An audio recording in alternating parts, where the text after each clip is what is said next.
Здравейте хора! В днешното видео ще ви покажем много интересни факти за трамваите в София.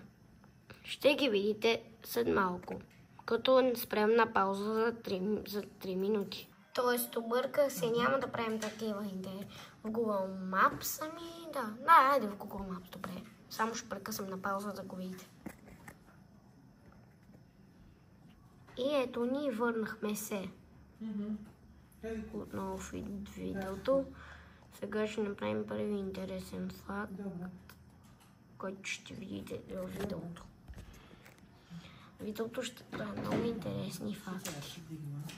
Чакайте да намеря това първо. Номер 1. Има обръщал, той не обръщал. И сега ще го видите, което не се използва от линия. Ето това обръщал смисъл. Мишката в момента е трамвай и обръща. А тази линия е била за някакви резервни трамваи. Също така имало е линия, която се движи по тези булеварди, по булевард Искърско шосе. И второ нещо, ще видите лъщало Връбница, в което в момента не се използва нито един трамвай. И сега ще го видите. Лъщалото на Връбница, както знаете, ще видите в интересните факти. Фактори, които ще ви дадат да го видите.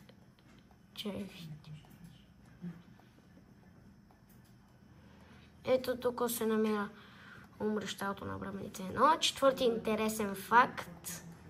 Продължавате надолу по улица Царевец, идете по Христо Силянов и се движите по Христо Силянов, където се срещат тук по Омско шосе се движила линията преди.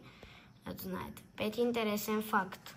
Умръщалото в Чакупел ще не се използва в момента.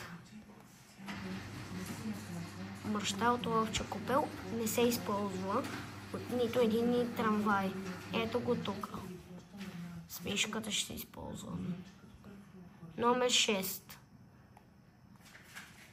ЖК Бъкстон. Умръщалото се използва от линия 15 естествено. Номер 7. Интересен факт. Трамвай по булевард по булевард Цар Борис III, за да отидат до Княжево, няма как с метро. И се движат с трамвай до Княжево. Номер 8. Номер 8. Умръщалото Никола Петков. Никола Петков е наречено умръщалото на околовръстното шосе. Ако някои хора се бъркат, слушайте мен. Номер 9. Орландовци. Орландовци не е чак толкова малък квартал, но става за видео. Даже там са софийските гробища. Ето така тъмън, като се сетих за обръщалото Орландовци, видях една тайна линия, която води до никъде. И това беше видеото от мен за интересните факти на трамваите и чао!